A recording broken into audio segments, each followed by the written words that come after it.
Bati ka naman, Mama. Mahal. Hi, Nay. Ito na yung pinaghirapan mo. Kahit paano, medyo nakaipong-ipong ka na. Kahit naghihirap ka pa rin ng gusto. Dahil may kapalit naman lahat eh. Yan, yung mga beltos. Ito yung washing machine. Diyan. Hindi ko pa ito napapakisamihan. Ayan, wala rin kisame. Hindi ko daw. Yung kantong yun, ganda. Ito. Ako, sisirain mo naman yun. Bagay. Dito pa. Ayun, si Ate Aida. Ay, nakita niyo lang. Dito nanananghali yun eh. Dito kumakain ng pagkatanghali. Ayan. Trabaho yung asawa eh.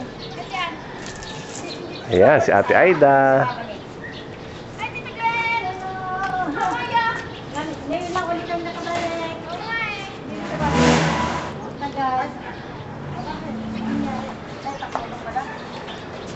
Ayos. Ayos? Ay, uwi lang ko lang makabalik. Ngayon lang nakabalik mo. Nagkapera? Ayun pa lang nakurang pati sa pating eh. Anak pala niya eh. Saan?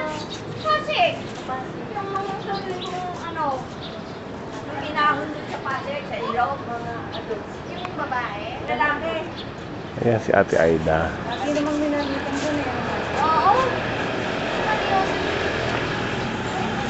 Meron nga na doon natin. Nadulas yata.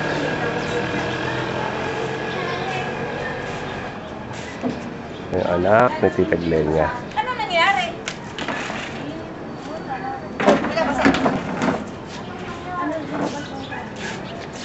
Saan? Ba't nandito ito, Lola? Yan talaga yun. Isang kilala din yan. Eh, yung patungan yung mga halaman na hindi pa nayayari. Alin? Yung ako, papagawa ko ng patungan yung halaman para kako. Namamatay yung ano eh, oh. Oo. Yung bermuda, hindi, magkakaroon naman yan. Eh, dito nyo nalalagay yun, oh. Hindi pa ako makarating. Bili ako ng kulay dilaw na Pyro. lalagay ko dyan tatlo. Baka na.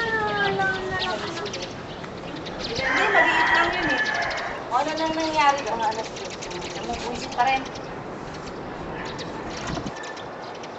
Ah, ay, ito pala kami ni Aida. Uli. Nagkita kami. Pero hindi noon sa apartment yun.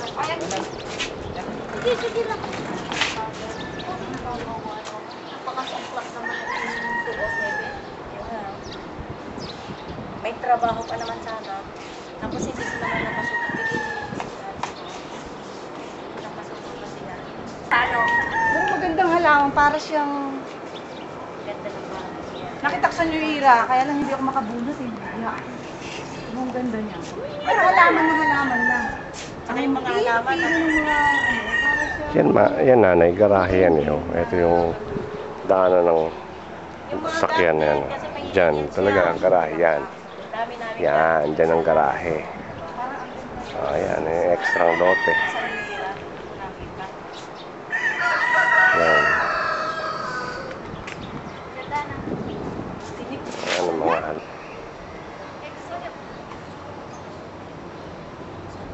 mga lumabas uli ako. Ayun, yung anak ni Tita Glenia. Naglalakad. Tinitignan yung kabuuan ng bahay. Yan. Yan, ito yung bakanting lot sinasabi sa inyo. Ayan, bakante pa. Yan ang kapitbahay natin. Yan. Tapos ayun yung gate. Gate ng subdivision. Kami ngayon sa isang anggulo. Yan, yung likod.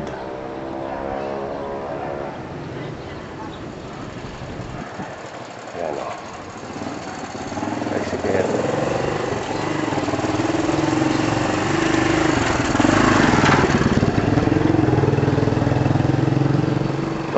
rin.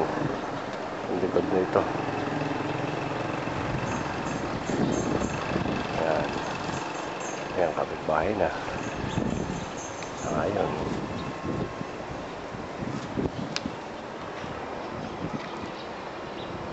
Yun.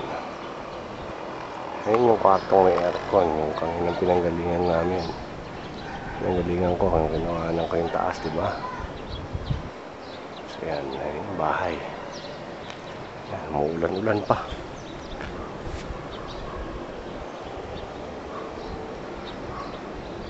Yan, yung kalsada. Ito yung ating kapitbahay. Up. Ayun, sila mami.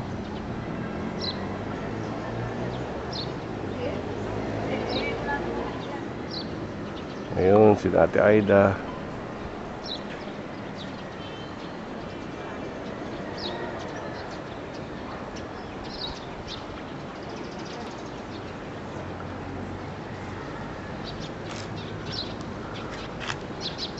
Yan. Yan ang kabuuan ng iyong bahay, nanay. Yan. Yan. Lahat tayo sa kanto. Itong tapat natin, bakante. Yan. Walang patira. Tapos, yan. Yung pinagawang bakod. Yung pinaka-entrada. Yung gate. Yan.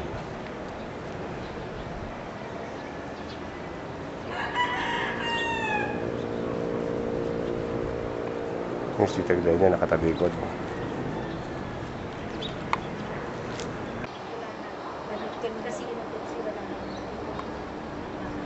Yan ang aking asawa.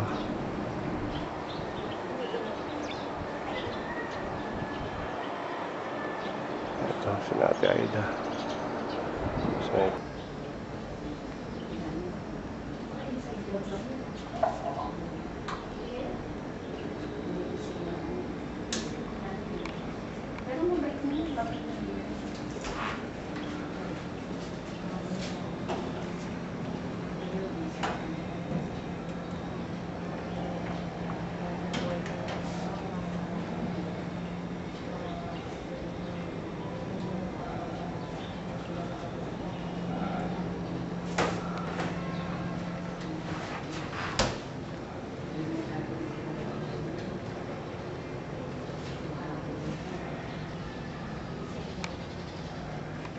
yan, din ako ngayon na kumukuha. Diba?